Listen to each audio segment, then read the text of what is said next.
By midlife, many of us will be tested by a traumatic life event, which I call a personal plane crash. These jolts can propel us or they can derail us, taking us back to square one. These midlife jolts can create a lifetime of purpose, creating new relationships and new careers and new worldviews and a clarity of your mission on earth. That jolt came to me on January 15th, 2009, when I was one of the last passengers off and survived the plane crash known as the Miracle on the Hudson. Well, the next few minutes I want to share with you this phenomenon called PTGS, post-traumatic growth syndrome, and how you can actually grow from a traumatic life event and your life becomes transformed. It was a very hard hit. When we hit the water, I went back in my seat and up my seat just like that. When I came back up, I looked out the window, and I saw light. So I knew I had a shot, but I wasn't out, because the water came in extremely rapidly, and immediately water was anywhere from ankle knee to waist deep. And my first thought was, get to the aisle, get up, and get out. But when I got to the aisle, something happened that would change that day for me, but probably changed the entire direction of that day. My mom kicked into my head.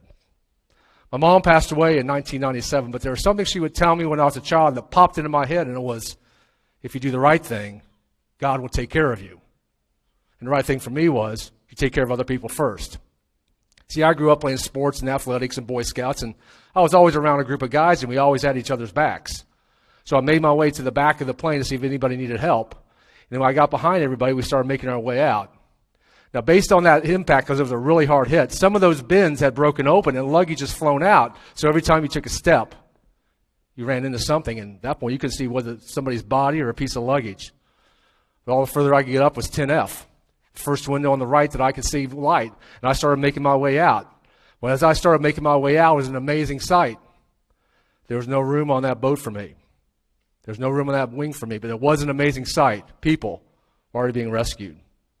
I don't know who said this, and I give them 100% of the credit when they said that the captain and first officer got everybody down that day, and the crew and passengers got everybody out, but the real heroes of the day were the first responders. And the first of the first responders was the New York waterways. They were there about 2 minutes after this plane crashed. And I was in the plane for about 6 or 7 minutes, waist deep in 36-degree water. And all of a sudden I felt the plane shift. And all of a sudden I felt a shift. The first thing that crossed my mind was the movie Titanic. I don't remember that movie. When that boat tipped up, it sucked everything down with it. And my thought was, man, do not be sucked down in a plane. You're this close to getting out of here. So I thank my mom and my dad. Because if they hadn't given me swimming lessons when I was a child, I may never be able to get off this plane. So as soon as I felt it, I jumped in and started swimming to the closest boat that I could find. It'd have to be the end of that wing. Now, anybody here seen the movie Sully? A few people, I hope? Cool. You saw the movie Sully. You saw the ferry they had, and they had a plastic ladder they rolled down. That's the kind of ferry that I went to. It had a plastic ladder. So when I got there, I got my backside sort of closer. They're yelling, climb, climb, climb. I yelled up, can't. Then my mom started talking to me again. Because the word my mom hated most in life was the word can't. See, if you grew up in our house and if you said, I can't, to my mom said, if you can't do it, you're going to do it. I figured out that my mother's worldview was, if you can't, you must. So I got one arm up. I felt somebody grab it. Got the other arm up. I felt somebody grab it. To this day, I do not know who these two gentlemen are. But they pulled me on one of those ferries and threw me on it. And that's when my life started to change. Back when I was first in business, I did something back then in Canley. I didn't know whether it was smart or not, but it turned out to be one of the smartest things I ever did. I found that mentor. That person with that 50 or 60 years of experience, and you can compress their decades of experience down to your days of execution. And my first mentor's name was Bill. Now, when I first met Bill, Bill wore a flannel shirt and drove a pickup truck. That's all I knew about Bill. But as I got to know Bill, I found out that Bill owned 80 movie theaters through North and South Carolina. Bill was a multimillionaire. Bill was the Sam Walton of Charlotte. And he took me under his wing. And one day I called Bill. I said, Bill, hey, how does somebody become a leader? And he gave me one of those bits of wisdom like only these guys and gals can do. He said, if you want to be anything in your life, put yourself around the peer group that you want to be like. They will elevate you to that standard. Yeah, you got to remember, I'm pretty young right now. I'm like, how can I fast track this thing, man? Let's go. I said, I can sign up for a business seminar in San Diego, California. I paid $4,000 to sign up for this business seminar. My wife thought I was nuts. We were having our first child. She said, you're going to spend $4,000 to go to some seminar and jump up and down? I said, yeah. So I went to this seminar in San Diego, California. And I got there, I looked at the agenda, and one of the things on this agenda was a thing called a mission statement. Now, candidly, way back then, no one knew what a mission statement was, but you know what? I paid $4,000. I'm all in. So I got there. We got to that date. It was October 4th, 1994, and I write this. I, Dave Sanderson, see, hear, feel, and know the purpose of my life is to be happy, realizing I can accomplish anything I desire and have faith in my Creator, inspiring others to be the same. And I put it down. And the gentleman who was leading the seminar said, don't look at it for 6 to 9 months. Just immerse yourself in it right. I'm like, all right, I paid $4,000. I'm all in. I'm going to do exactly what this guy says. But 6 to 9 months later, I'm looking at him like, I'm a loser. I'm not doing any of this. And I can't tell my wife. But all of a sudden, January 15, 2009 comes, and that mission's realized. The Sunday after the plane crash, I went to my church. Now, that Sunday, everybody wanted to talk to me. But there was one guy who really wanted to talk to me. The guy was in charge of men's breakfast. And he came up to me and said, Dave, will you speak at men's breakfast next Sunday? I said, no problem, man. 50 old guys eating pancakes? Got it. Walk in the park. Do it all day. I didn't know they invited half of Charlotte. 500-600 people show up, and they run out of pancakes. They have hungry, angry Methodists on my hands. Anybody here a Methodist, right? If you're a Methodist, you better have food. It's not like the Baptists or Episcopalians or Presbyterians. You can run out of food all day long, but if you're a Methodist, you say you have food, you better have food. So now I've got a bunch of hungry, angry Methodists on my hands. So I go behind a curtain just like this one. And I go behind a curtain and say, God, give me something to say, man. Give it to me now. Deliver. And he gave me something to say. I got done speaking, and 2 men wanted to talk to me. One was from Wells Fargo, one was from Bank of America. They had people on the plane with me. I was cool with that. But all of a sudden, I look in the back of the room, and I see this elderly lady locking eyes with me. He's staring me down. And all of a sudden, she starts making her way up this aisle over here. She takes a hard left, comes up and interrupts this conversation, grabs my arm really tight. I'm like, whoa, what's she going to do? But then she looked me in the eye and said something that only changed that day for me, but changed the entire direction of my life. She looked at me and said, I was questioning if there really is a God. I don't believe in miracles, but you're physical evidence that there's a God, and he does miracles. Thank you. Thank you. So let my arm go, walked away. I look at these 2 men. I've never seen 2 men cry like this in my life. My minister was behind me looking at this. I'm like what's going on? I wasn't putting things together, but all of a sudden, a few seconds later, it came to me.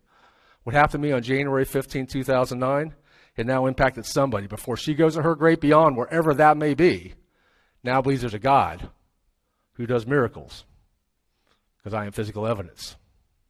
And that's the moment that sort of spurred me to say, how can I help people who've gone through challenging times?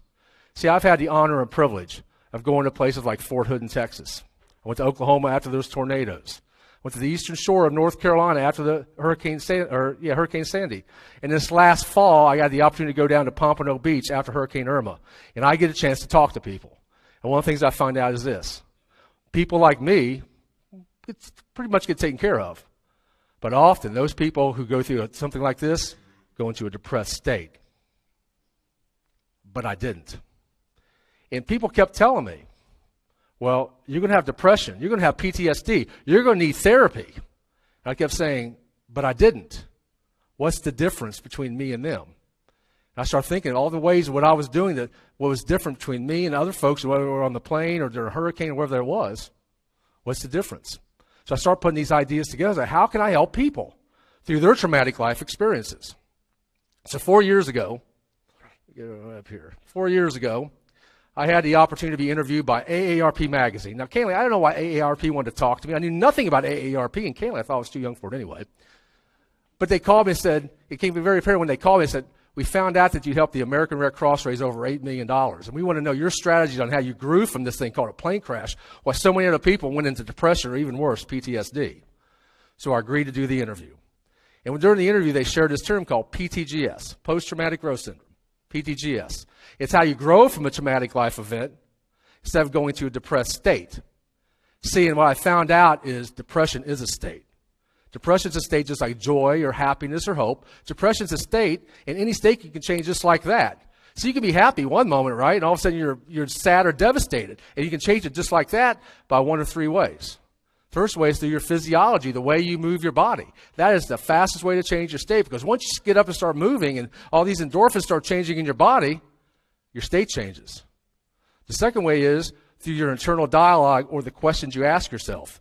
And that's how I managed my state that day as the plane was going into the river. The questions I was asking myself. And the third way is through your power of focus. And that's the most powerful way to manage your state. This is how geniuses and true leaders get into intense focus. That's how they manage their state. See, the questions I was asking myself as the plane was going down, and I still do today, is how can I add even more value and enjoy the process? And enjoying the process is probably the most important part of that. So you can add value all day long and you may not be enjoying it, so you're not happy. How many people every day do you see go to work? They're adding value and they hate their jobs because they're not enjoying the process. So I start figuring out I can grow from a traumatic life experience just by managing my state. But the second thing I realized is something that Tony Robbins taught me and teaches all of his audiences, is that the meaning you attach to something produces the emotion of your life. And emotion is your life. Meaning equals emotion. Emotion equals life. Hey, folks, you should write this down or memorize this. This is the essence of the true power of meaning. See, meaning informs your emotional state. You can build a ladder of positive, empowering meanings and effectively change the direction of your life. And it all starts with becoming conscious of the meanings you are constantly creating. This technique is called reframing, and it's the most powerful tool you can use to change the meaning of anything in your life. And that's what I call the halftime of your life. When you have to go back to square one, and then you can start creating your own flight plan for your future. I work with an organization in Dallas called Halftime. And their whole focus is those folks who hit that midlife crisis, when their lives become so satiated, they're not growing anymore. And so they work with them these strategies on how to grow out of this funk. And by learning and exploring and all these experiences. Because listen to me, this is one thing that I want you to get out of today. Everybody in this room and who is listening on this today and watching, everybody in this room is going to have a personal plane crash in your life. Something's going to happen, that moment when something's going to happen. And you're going to have to face and make a decision. And that's when growth and change starts to happen. See, things change, such as your relationships. That's when you stop focusing on your own personal significance and how you can add value to other people. Your careers change, where you may be working for a company or organization, and now you start working for maybe a non-for-profit or even an entrepreneur, so you can add value in a different way. And the third way is start growing your worldview. And that's what changed for me most after the plane crash. See, before the plane crash, probably a little bit after, I was pretty focused on myself. I was pretty judgmental. I would judge people pretty quick. But all of a sudden after the plane crash, I started realizing it's like, why am I judging people so quick? I have no basis to judge people. I don't know their backstories. And all of a sudden I started realizing, if I don't know their backstories, how can I judge people? And as soon as I made that shift, I said, how many relationships in my life have I cut off? Because I'm judging people too quickly. As soon as I made that shift, everything started to change in my life. And that's how I got to be with you today. That's why I get to travel the globe now doing what I do. Because I became less judgmental by changing my worldview. And that's what my midlife jolt did for me. See, midlife jolts can either derail us or propel us into reclaiming and remaking our lives instead of becoming devastated and demoralized. As I mentioned before, everybody in this room and everybody who's listening out there will have a personal plane crash moment. And it's up to you whether you choose to grow or you choose to wither. See, the events of January 15, 2009 were out of my control. But one thing I could control is the way I managed my mind, my state. And the way I did it then and the way I do it now is through my physiology, through my internal dialogue, and through the way I focus. And if you can control that one thing in your life, and it's totally up to you on how you do it, you can choose to grow. You can choose to grow your relationships, your careers, your worldview, and then you'll get a clarity on why you're here. And then, most importantly, then your life will be transformed. I want to say, may God bless you. May God bless the military. But most importantly right now, may God bless the United States of America. Thank you for having me today. Thank you.